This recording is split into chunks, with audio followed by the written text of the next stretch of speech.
soy abogada, me especializo en contratos, derecho de empresa y derecho financiero.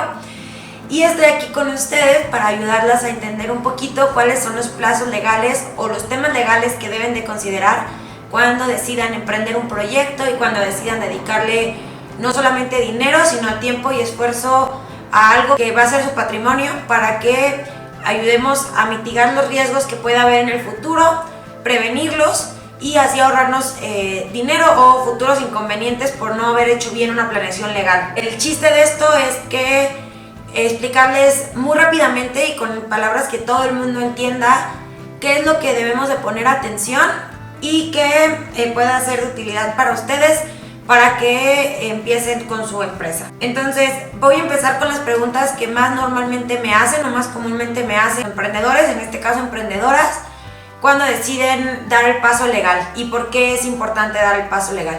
Entonces, lo primero, a mucha gente le suena las sociedades. Entonces, es importante que entendamos por qué hacer una sociedad o de qué nos va a servir hacer una sociedad, porque al final de cuentas, en un principio puede verse como si fuera un gasto, cuando en realidad es una inversión. Entonces, una sociedad legalmente constituida nos ayuda a mitigar riesgos, no solamente para la empresa, sino para las personas que están atrás de la empresa, que son los socios o los accionistas.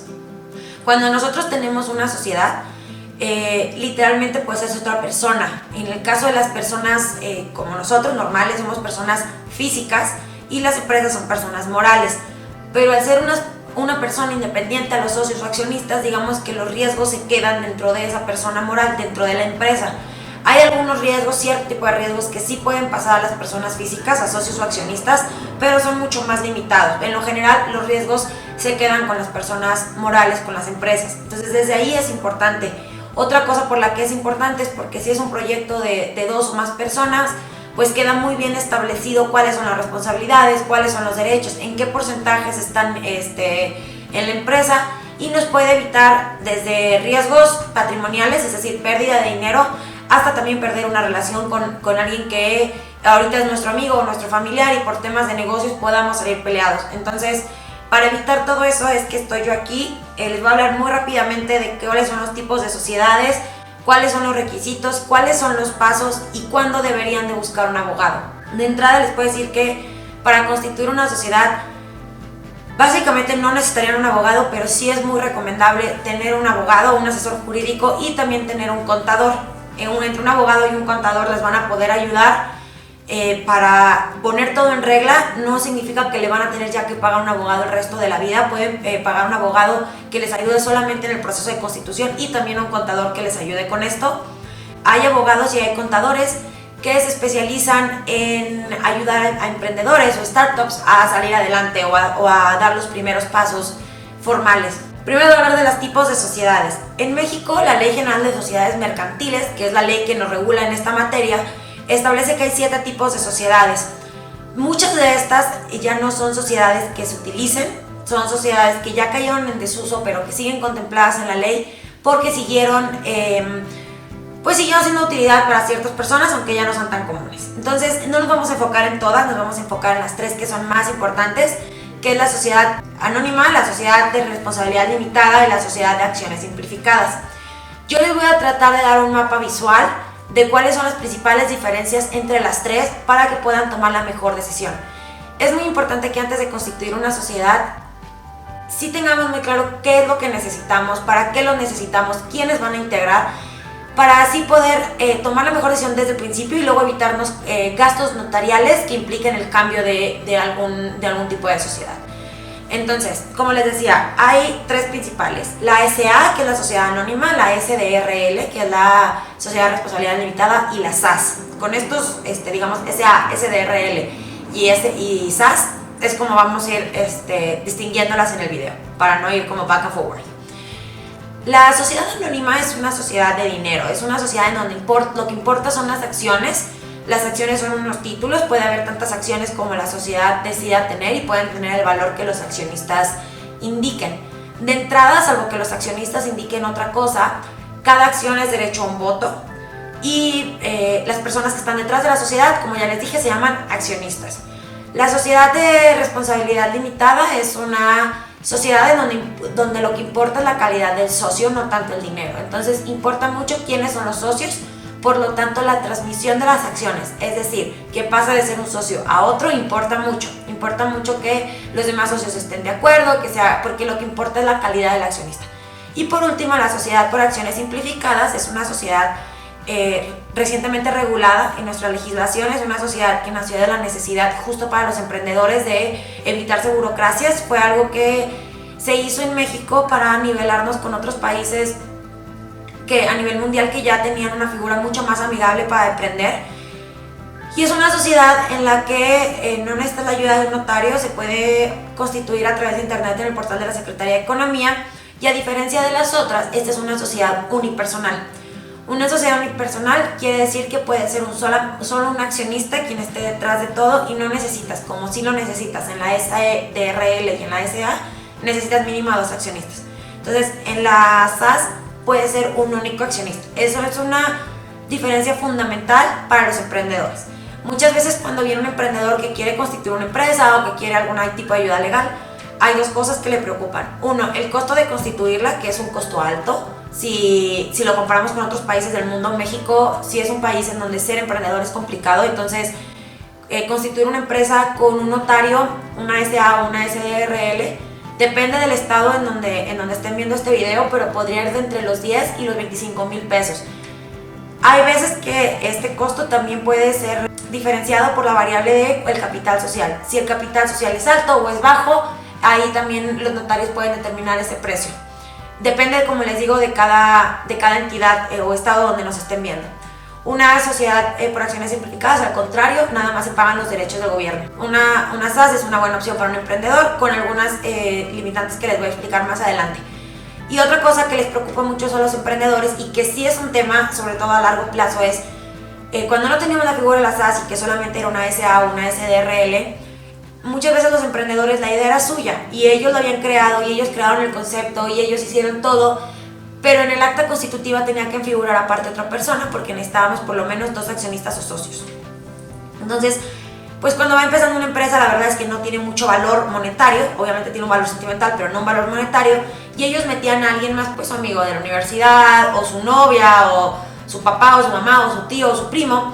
Y lo que pasaba es que cuando la sociedad iba creciendo y la empresa iba creciendo, iba adquiriendo valor, entonces la evaluación de la empresa subía, a lo mejor haber metido a esa otra persona en la constitución de la empresa, pues ya significaba que alguien más era dueño de algo que sí valía mucho dinero, o mucho poco, pero pues que valía algo. Entonces, con la sociedad de acciones simplificadas, el emprendedor solito lo puede hacer. Como les digo, tiene algunas limitantes. Por ejemplo, quien sea el accionista o el dueño de la empresa no puede tener un puesto de toma de control en otras empresas, tiene algunas limitantes al respecto. Y también la empresa no puede tener ventas por más de 5 millones de pesos. Entonces, habiéndoles dicho las principales diferencias, obviamente hay diferencias en las que habría que ahondar más una vez que se haga el estudio de qué tipo de sociedad necesitan. Pero habiendo puesto las diferencias, hay que hacer un estudio de cuánto va a vender la compañía, cuáles son las proyecciones, cómo es el mercado, quiénes van a entrar, si necesitas más la calidad de socio o si necesitas más la calidad de accionista, o si eres tú solo, pues definitivamente es una SAS. Entonces, ese tipo de cosas es las que hay que evaluar antes de constituir una empresa y antes de, digamos, sentarse ya formalmente a el tema legal. ¿Qué se necesita para constituir una empresa en México? Depende mucho y varía mucho de qué tipo de empresa necesitas. No es lo mismo constituir una consultora online que constituir un restaurante o un bar o una escuela. Entonces, va variando, pero esencialmente aquí les voy a hablar de lo que es básico para todos. Lo primero que necesitan, hablando de las sociedades anónimas y sociedades de responsabilidad limitada, es ir con un notario. El notario les va a ayudar a hacer todo el proceso de constitución. Es muy sencillo, ellos obviamente tienen experiencia en el tema y los van a estar guiando. Es por esto que digo que no necesariamente necesitan un abogado, un notario les puede ayudar. ¿Qué les va a pedir el notario? El notario les va a pedir una serie de requisitos. Ustedes van a ir con el notario, van a hablar a una notaría y van a decir que quieren constituir una empresa. La notaría les va a mandar un formato muy sencillo en donde ustedes tienen que poner datos de los socios accionistas como sus nombres, nacionalidades, ese tipo de cosas. El objeto de la sociedad, voy a ahondar un poquito más en esto. La razón social o denominación, que es el nombre de la empresa, cómo se va a llamar. La duración de la sociedad, Aquí, nada más haciendo un acotamiento, en México la duración puede ser indefinida. Muchos notarios tenían por costumbre poner duración de 50 o de 99 años. Esto no es necesario, una sociedad puede tener duración indefinida y durar hasta que ustedes la quieran liquidar o hasta que por alguna de las causas que nos plantea la ley la sociedad se extinga.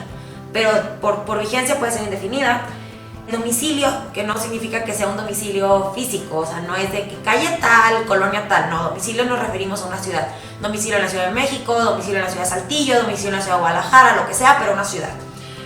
¿Cómo se va a administrar? Que puede ser administrada por un consejo de administración, que es un grupo de personas que administran, encabezadas por un presidente, o por un administrador único, que es una sola persona la que administra. Y algo muy importante es el capital, que puede ser capital fijo, es decir, cuando ustedes solamente ven SA, o puede ser capital variable, que es cuando ven SADCB. Esto obviamente, cada cosa habría que ahondar un poquito más ya en una asesoría más formal cuando se planea hacer las cosas, pero digamos, estos son los datos generales que un notario les va a pedir. Otra cosa que les va a pedir el notario, como yo les dije, es una razón o denominación social. Es el nombre de la empresa. El notario no se va a abocar nada más a pedirle uno, sino que les va a pedir varias opciones que pueden ser entre 1 y 5, porque antes de empezar a constituir la sociedad y antes de cualquier otro paso, el notario le va a mandar a la Secretaría de Economía un formato en donde le va a pedir revisar la disponibilidad de nombres. Entonces, si ustedes tienen 5 nombres, van a empezar obviamente de su favorito, de la opción número 1, y de ahí hasta que encuentren uno que sí puedan usar, que no haya ninguna otra empresa que se llame igual. Y la Secretaría de Economía va a regresar como con un documento en donde les va a decir cuál es el nombre que pueden usar y les va a dar un periodo de tiempo para que lo usen. Y de ahí ya empieza el proceso de constitución. Ustedes van a llenar el formato que les comenté y van a empezar el proceso formal de la constitución. Ahora, en cuanto al objeto. El objeto es uno de los apartados que tiene el acta constitutiva. Pero antes de eso les quiero explicar qué es un acta constitutiva y en dónde se va a plasmar todo lo que yo les estoy diciendo. Un acta constitutiva es tal cual como un acta de nacimiento. Así como las personas tenemos un acta de nacimiento donde dice quiénes son nuestros papás, quiénes son nuestros abuelos, en dónde nacimos y todo eso, un acta constitutiva es el acta de nacimiento de una empresa. En un acta constitutiva va a decir quiénes fueron a constituirla, cuándo, cuál es el domicilio, la duración, todo lo que les dije ahorita. Pero aparte, algo muy importante que va a tener su acta constitutiva es cuál es el objeto de la sociedad, a qué se van a dedicar. No es lo mismo que yo ponga en mi acta constitutiva que voy a hacer un despacho de abogados a que diga que voy a vender viajes a China, o que diga que voy a tener una escuela o que voy a tener un bar. Antes, por práctica, se usaba mucho que ponían un objeto social bien amplio y prácticamente decía que hacían de todo lo que se les ocurra. Esta práctica era porque anteriormente los notarios usaban formatos o machotes, en donde solamente se sustituían los datos principales como nombres de los accionistas, duración, este tipo de cosas. Ahora se ha migrado a hacer unas actas constitutivas mucho más personalizadas y mucho más adecuadas al modelo de negocio del cliente. Creo yo que es mucho mejor porque entonces acotamos el objeto de la sociedad y no estamos declarando que hacemos actividades que realmente no hacemos. Entonces, ese es el objeto de la sociedad, es a lo que se van a dedicar, es muy importante. Una vez que el notario completa todos estos datos, él lo vacía en un formato en su escritura constitutiva y lo citan para la firma. Ustedes van a ir a la firma, van a firmar y en ese momento, pues la empresa ya nació, ya tienen una escritura constitutiva. ¿Qué es lo que sigue? Sigue que esa acta, que es una escritura constitutiva, sea para el público. Es decir, que ustedes puedan empezar a hacer operaciones con terceros sin que los accionistas o socios tengan responsabilidad. El notario esto lo hace ya por default. El notario constituye, ustedes firman. Una vez que firman el acta constitutiva, el notario va a hacer 3 cosas. La primera, avisarle a la Secretaría de Economía que el nombre que les dieron efectivamente lo usaron. La segunda, dar aviso al SAT de que se constituyó una nueva sociedad y ahí empieza todo el tema de registro tributario. Entonces es muy importante que ahí se consigan un buen contador que les ayude a dar estos primeros pasos ante el SAT. Y la tercera es que va a dar aviso al registro público de propiedad y comercio. Así es como se llama en la Ciudad de México, en otros estados puede variar, pero en esencia es el registro de comercio donde se registran las sociedades mercantiles. Una vez que pasa eso, el registro toma un tiempo, igual, depende del estado, depende de las cargas de trabajo, depende de ciertos sucesos que pasan, es el tiempo que se tarda, puede ser hasta mes y medio, 2 meses, depende mucho del estado y de las cargas de trabajo. Les van a regresar una hoja en donde dice que su sociedad está inscrita en el registro público de propiedad y comercio. Esa hoja va anexada a su acta constitutiva y ahí sí, formalmente ya tienen una empresa y pueden empezar a operar con todas las de la ley. Eso es parte, digamos, de la documentación formal de la empresa. Y hay otro tema muy importante que preocupa mucho a los emprendedores, sobre todo ahorita, que es muchos emprendedores están empezando sus proyectos a través de Instagram o de Facebook o a través de una página de internet. Y entonces algo muy importante pues es todo esto como de la identidad de marca y empiezan con logos y con colores y con nombres y con slogans, pero todo esto se tiene que registrar. Es bien triste cuando vemos que después de 4 años de que un emprendedor está haciendo su proyecto y está posicionando su marca y está día a día subiendo la marca, llega alguien más, registra esa marca y le empieza a usar. Obviamente hay algunas defensas que se pueden poner, pero el chiste es que tengamos las marcas registradas desde que las vamos a empezar a usar. Entonces, para un registro de marca, primero hay que buscar que la marca esté disponible, que el nombre esté disponible. Esto se hace en el Instituto Mexicano de la Propiedad Intelectual.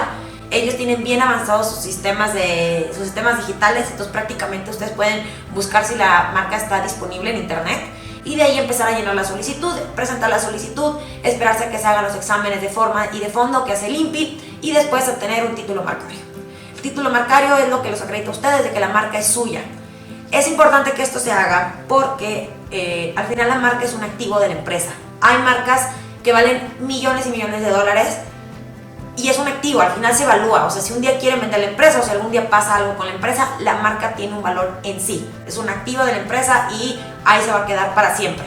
Entonces, una vez que ustedes tienen su registro marcario, es el activo de la empresa. Como les dije, limpias varios exámenes o varios pasos antes de obtener un registro, de darles un registro marcario. Esto les puede tomar algunos meses, pero su marca está protegida desde el momento que ustedes ingresan la solicitud. Obviamente el INPI se las puede rechazar o les puede pedir que subsanen ciertas cosas y bueno, sobre la marcha se va trabajando. Eso es en cuanto al registro marcario. Ya hablamos de tipos de sociedades y de los pasos del notario. Entonces prácticamente hasta ahorita, si uno sigue este 1, 2, 3, tendría una sociedad constituida y legalmente válida para operar en México. Hay algunas sociedades que, como les decía, necesitan trámites adicionales. Por ejemplo, si ustedes van a poner un restaurante o un bar, pues van a necesitar permiso de establecimiento, permiso de la Secretaría de Salud, a lo mejor licencias para vender alcohol y todo este tipo de cosas, pero ya se van tocando dependiendo de la especialidad del negocio que quieran poner. Después de esto, ustedes ya pueden operar.